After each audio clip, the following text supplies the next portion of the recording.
खुदावंद यीशु मसीह के अज़ीम और जलाली नाम में आप सबकी सलामती हो। एक बार फिर से आपकी खिदमत में हाजिर हैं। पिछले हफ्ते हमने अपनी वीडियो में रीज़न्स ऑफ टेम्पटेशंस पर बात की थी और आज हम उसी टेम्पटेशन के ताल्लुक से सीखने के सिलसिले को आगे बढ़ाएंगे और हम खुदावंद यीशु मसीह की आजमाइशों से एक नया नमूना सीखेंगे और एक नया सबक हासिल करेंगे।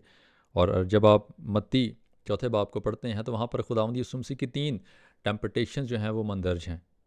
और जब आप लूका चौथे बाब को पढ़ते हैं तो वहाँ पर भी खुदावंद यीशु मसीह की 3 आजमाइशें जो हैं वो मंदर्ज हैं।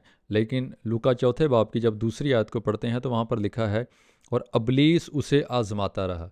अब यहाँ पर जो 40 रोज़ का एक पीरियड है, खुदावंद यीशु मसीह का जो 40 रोज़ का टन्योर हमें दिखाई देता है, खुदावंद यीशु मसीह जो हैं ये पूरे के पूरे 40 रोज़ ही आजमाए गए।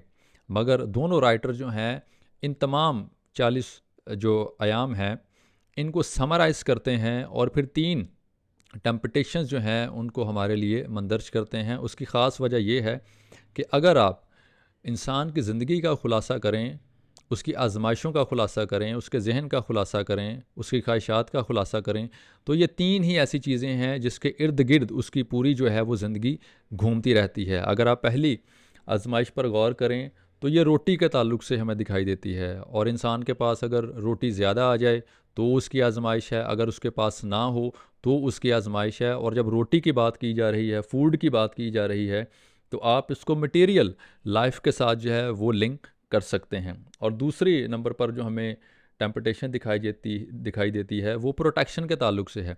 इंसान की ये ख्वाहिश शुरू से ही रही है कि वो प्रोटेक्टेड रहे और इंसान अपने आप को प्रोटेक्ट करने के लिए कई तरह के जो अल्ले हैं वो भी इस्तेमाल करता है। इंसान को अगर प्रोटेक्शन ना मिले तो इंसान पर आजमाइश है, इंसान सोचता रहता है, गुमान करता रहता है। और अगर उससे ज़्यादा प्रोटेक्शन मिलना शुरू हो जाए, ज़्यादा सिक्योरिटी मिलना शुरू हो जाए, तो भी उसके लिए ये एक आजमाइश है। और तीसरे नंबर पर हम देखते हैं कि यहाँ पर पावर की, ग्लोरी की, डोमिनेंस की बात की गई है, रूल करने की बात की गई है। और इंसान की ये शुरू से ही ख्वाहिश रही है कि वो पावर में रहे, वो ग्लोरी में रहे, वो डोमिनेट करे, वो जो है वो दूसरों पर जो है वो गलबा हासिल करे। और आप देखें कि इंसान की पूरी जो ज़िंदगी है इन 3 टेम्पटेशंस के इर्द गिर्द जो है वो घूमती रहती है। और इसीलिए इन दोनों राइटर्स ने इन 3 टेम्पटेशंस में उन पूरे के पूरे 40 डेज़ को, क्या पूरी की पूरी ज़िंदगी को समराइज़ जो है वो करके रखा है। और अब यहाँ पर देखें कि खुदावंद यीशु मसीह सिर्फ उन 40 रोज़ों के ताल्लुक से ही नहीं आजमाए गए, बल्कि आप देखें कि खुदावंद यीशु मसीह की आगे मिनिस्ट्री के तमाम आने वाले अयाम में भी खुदावंद यीशु मसीह को जो है वो अबलीस आजमाता रहा है। और अगर आप लूका चौथे बाब की 13वीं आयत को देखें तो यहाँ पर लिखा है, जब अबलीस तमाम आजमाइशें कर चुका तो कुछ अरसे के लिए उससे जुदा हुआ।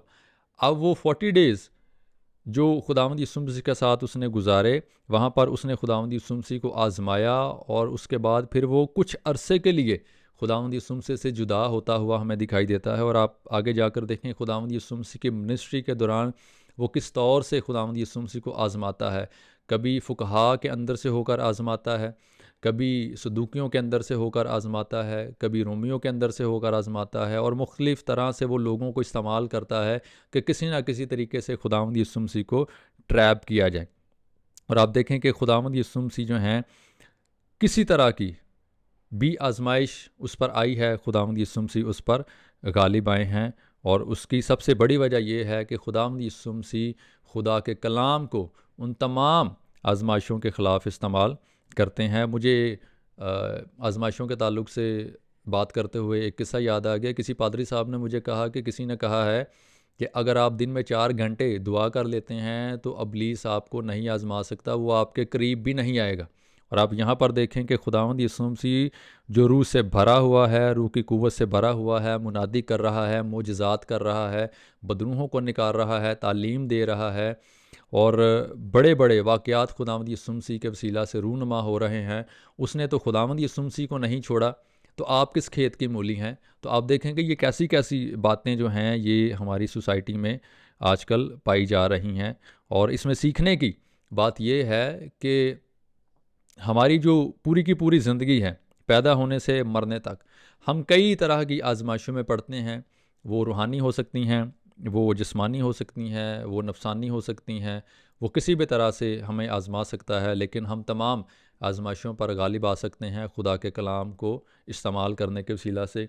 और आप देखें कि इब्लीस की हमेशा से ये चाल रही है कि वो खुदा के कलाम को ट्विस्ट करके हमें गुमराह करता है, हमें गुमराही की तरफ लेकर जाता है, हमें डिसेप्शन की तरफ लेकर जाता है, हमें फंसाने की कोशिश करता है। और यही काम उसने खुदावंद यीशु मसीह के साथ भी किया है, लेकिन खुदावंद यीशु मसीह यहाँ पर हमें उस पर गालिब आते हुए दिखाई देते हैं, क्योंकि खुदावंद यीशु मसीह को खुदा का कलाम ठीक वक्त पर ठीक अंदाज में इस्तेमाल करना आता है। और आप देखें कि जब हम बाग एदन के अंदर जाते हैं तो वहाँ पर हवा के पास जब इब्लीस आता है तो वहाँ पर भी उसको कलाम के ताल्लुक से ही आजमाता है, और वो कलाम जो खुदा ने उनके साथ किया होता है उसको ट्विस्ट करके उनके सामने पेश करता है।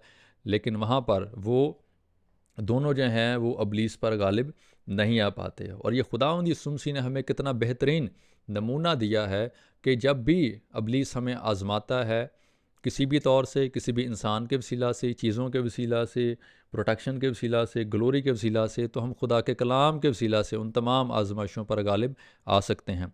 और जब ईमानदारों की बात की जाती है तो ईमानदार कई तरह से अपनी ज़िंदगी में कई जंगें हार जाते हैं, वो इसीलिए क्योंकि उन्हें खुदा के कलाम को इस्तेमाल नहीं करना आता। और आप देखें कि ये ईमानदारों के लिए खुदावंद यीशु मसीह का कितना बड़ा पैटर्न है, कितना बड़ा एक सिंबल है कि हम खुदावंद यीशु मसीह की तरह किसी भी आजमाइश पर गालिब आ सकते हैं खुदा के कलाम को इस्तेमाल करने के वसीला से। अगर आप रूहानी जंग लड़ रहे हैं, जिस्मानी जंग लड़ रहे हैं, माली जंग लड़ रहे हैं, तो आप हर तरह की जंग को जीत सकते हैं, हर तरह की आजमाइश पर गालिब आ सकते हैं, सिर्फ़ और सिर्फ खुदा के कलाम को इस्तेमाल करने के वसीला से। मेरी दुआ है, मेरी उम्मीद है कि खुदावंद इन बातों के वसीला से आपको तमाम आजमाइशों पर फ़तह से बढ़कर गलबा अता फ़रमाए, और आप इसी तरह खुदावंद यीशु मसीह के कलाम के वसीला से इब्लीस की तमाम आजमाइशों पर और चालों पर गालिब आते रहें। खुदावंद आप सबको बरकत दे। बहुत शुक्रिया।